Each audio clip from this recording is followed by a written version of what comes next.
వడ్లు కొననందుకు ముందు రేవంత్ రెడ్డి రిజైన్ చేయాలి. బ్యాంకులలో కూడా పైసలు రైతు విత్డ్రా చేసుకోవడానికి ఫెసిలిటేట్ చేయలేకపోయినందుకు రేవంత్ రెడ్డి రిజైన్ చేయాలి. నరేంద్ర మోడీ గారు వచ్చినాక మెదక్ నేషనల్ హైవే వచ్చింది.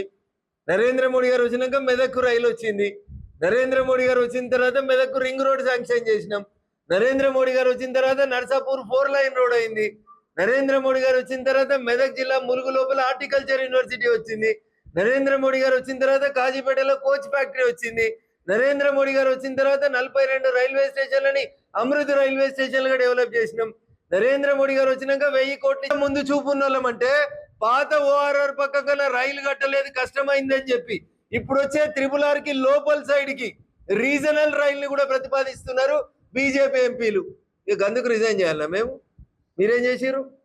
వడ్లు కొనకపోతిరి, మక్కలు కొనకపోతిరి, సన్ఫ్లవర్ కొనకపోతిరి, కొన్నవాడికి పైసలు ఇవ్వకపోతిరి, రైస్ మిల్లులను కోసపెట్టబడితిరి, కాంట్రాక్టర్లను కోసపెట్టబడితిరి.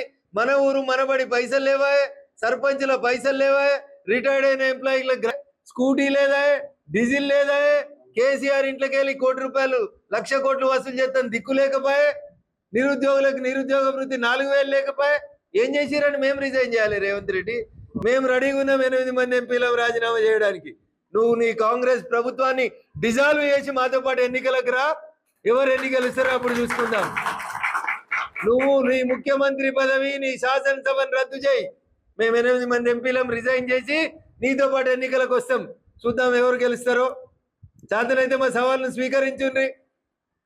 మేమెందుకు రిజైన్ చేస్తాం? మొక్కజొన్నలు కొనుగోలు చేసినందుకు చేయాలనా? సన్ఫ్లవర్ కొనుగోలు చేస్తున్నందుకు చేయాలనా? 50 లక్షల మెట్రిక్ టన్నుల బియ్యం కొంటున్నందుకు చేయాలనా? ఎందుకు? మేము బియ్యం కొంటున్నాం, నువ్వు వడ్లు కొంటున్నావు. మేము మాకు 50 లక్షల మెట్రిక్ టన్నుల బియ్యం ఇవ్వాలి. నువ్వు కొనేదంతా 70 లక్షల క్వింటాలే.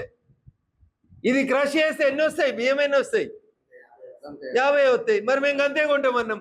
నువ్వు ఎక్కువ కొని మమ్మల్ని అడుగుతప్పుడు చెప్తావు. అసలు నువ్వు కొనుగోలే పూర్తి చేయలేదు. నీ వడ్లు నీ దగ్గరికి రానే లేదు. నువ్వు వాటిని క్రషింగ్ చేయలే, మిల్లింగ్ చేయలే, బియ్యం రాలే, బియ్యం ఢిల్లీకి పోలే. కిషన్ రెడ్డి ఇంటి ముంగట పోతా. ఎందుకు మాకు మాట్లాడరు రాదా? మాకు